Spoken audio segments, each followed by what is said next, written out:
Good morning and welcome. It is 8 o'clock. It is the 20th day of October 2021. I am a very dehydrated OGGM, your guide to all the tabletop role-playing game news, weather, and sports. It is a sunny, crisp, and cold morning here in Ventura County. It's Wednesday, I believe, which means it's time to take a look at what's going on in the world of RPG crowdfunding. All the following crowdfunding projects are supposed to be coming to an end this week, but remember, because of everything that's happening with shipping and production, anything I say regarding product is to be taken with a grain of salt because all these are probably delayed. But we hope to see these crowdfunding projects reach their end, and the ones that are worth being funded get funded. From Privateer Press, we have Iron Kingdoms, Borderlands, and Beyond for Dungeons & Dragons 5th edition. This is a source book for the Iron Kingdoms from Privateer Press. $50 for all three books is the most popular pledge. So these are new things for the Iron Kingdom setting from Privateer Press, which is sort of a magic technology Warhammer 40k hordes. Great setting. The original game system didn't work very well, so they switched it to 5e. I don't know if 5e is the best system for the Iron Kingdoms, but it's a really great, interesting world. I enjoyed playing both Iron Kingdoms, the miniature game, and the one time we played Iron Kingdoms, the role-playing game. We really liked it. From Dungeon Bones, we have the Tomb of Spellholding. This is an RPG accessory. Most popular pledge is $20. This will create a spellbook-shaped box with magnetic latches and trays that hold 22 spell chip tokens. These tokens are used to count how many spell slots your caster has each day. So we've got a box. We've got things for design, divine, and druidic things. Casters, it's a box with basically poker chips in it. You remove the chip when you cast a spell. $20 is the most popular pledge. It's pretty, but it's a space waster. It's a tchotchke. It's something you don't need because there are better ways and cheaper ways to do the exact same thing. Hell, you could just mark off your spells with a bag of M&Ms, and every time you cast a spell, you eat the M&M. Also from Pinnacle Entertainment, we have Holler, Appalachian Apocalypse for Savage Worlds. This is a Savage Worlds Adventure Edition for, I guess, sort of Deadlands, but not really. It's a source book. $175 is the most popular pledge. This will be a 195-page book that creates a fantasy world based on the late 1800s with mining, milling, logging, cowboying stuff. It looks a lot like Deadlands, but I guess it's different.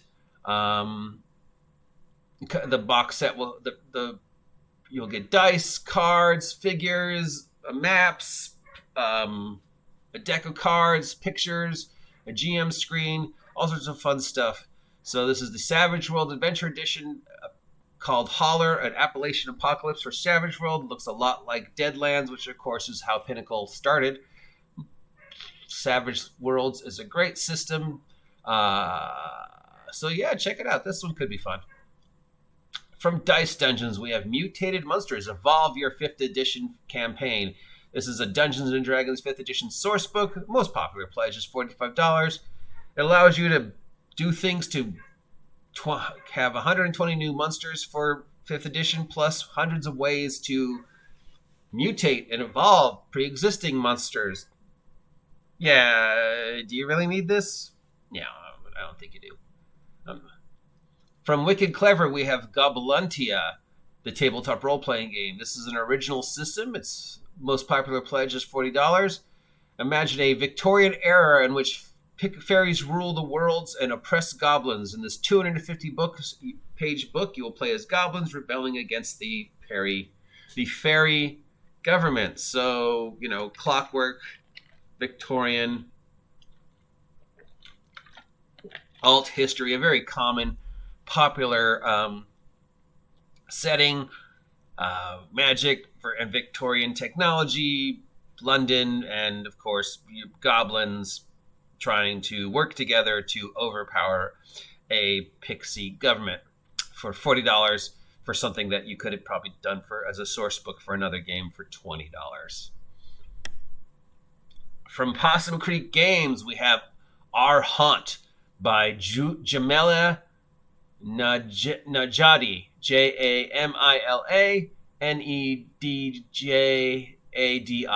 Najadi. This is for the Belonging Outside Belonging engine. This is a core rulebook. $25 is the most popular pledge.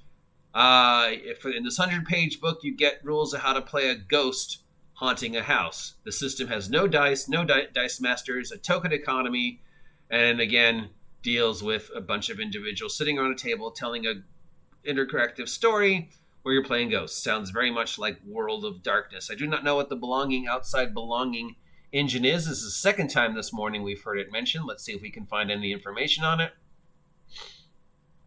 It's a role-playing engine designed to tell stories about what happens when marginalized groups establish their own communities. Yep, nope, okay, not touching that one. From Jeffrey Hayes, we have Haunted Hill Academy for the Powered by the Apocalypse. This is a core rulebook. Most popular pledge is $15. This book puts your characters in a haunted school as they deal with supernatural beings. Designed for a small group of players. You get to play students in a haunted school. So think Detention of the Dead or something like that, or Buffy, but without slayers. I don't know. Teens in schools seems to be a thing now, so this might work. And it's definitely the kind of game that Powered by the Apocalypse actually works for. So yeah, it'll have probably a market, a very small one, but it'll have a market. From We Evolve, we have Aegean, the RPG game about mythic role-playing across the Aegean Sea. This is an original system. $40 is the most popular pledge. And Aegean is a sword and sandals RPG set in fantasy Greece. If you want to do some Ray Harryhausen ancient Greece role-playing, here's a system that's trying to do that. And finally, we have from EN Publishing, Level Up Advanced 5th Edition. The most popular pledge is $120. This is the Level Up alternate take on 5th edition that EN Publishing has been working on for the past 2 years. I guess sort of think of this as like their Pathfinder. It's 5th edition D&D, but it's not. They took apart 5th edition and put it back together to try and make it more approachable and more dealing with the issues that everybody was complaining about for 5th edition. They have been pushing this game nonstop for the past 2 years. In fact, I almost mention it every week. I also mention the fact that they have put the information for the game for free online every week. So really, if I wanted to play the game, all I would have to have done is copy and paste everything that they posted over the past 2 years and not give them a dime. Yeah, not the most brilliant marketing strategy, but who knows? Maybe the stuff online was drastically changed now that it's been fully play tested and put into a product. But, again, all I got to do is take the stuff you put online and then look at the SRD and see if you changed anything. So I don't need to really give you $120. EN Publishing, I'd really like to see an alternate take on 5th edition, but making everything free over the past 2 years probably wasn't a good idea. At least for my 2 cents. And of course, I could be wrong. What the fuck do I know what I'm talking about? That's it for the crowdfunding products that are coming to an end this year. Remember, all these dates are tentative due to the shipping issues, so please walk, don't run to your nearest friendly local game store, that's Cess Games and Anime here in Ventura, and ask them if they have any more information about these products. Also, your retailers are asking you to start your Christmas and Thanksgiving shopping now because we cannot guarantee anything will be in stock by the holidays. I can speak from personal experience. I went to the market on Monday, and the shelves are empty. So do your Christmas and Thanksgiving shopping now. That's it for all the tabletop role-playing game news, weather, and sports and controversy. So I'm sure we will have more controversy. It doesn't ever seem to end. I am the OGGM, your number one source for all tabletop role-playing game news, weather, sports, and controversy and speculation. I shine a light on the Black Mirror If you haven't had a chance to subscribe yet, please subscribe. Help me hit 1,000 subs. If you're feeling generous with the holidays coming up and want to support me, there's several ways you can support me. I have a Ko-Fi, I have a Locals, I have a PayPal, and of course I have one piece of your merch, soon to be two, on my Teespring merch store. Till next time, stay warm, stay dry, stay healthy, stay happy. Stay off my land.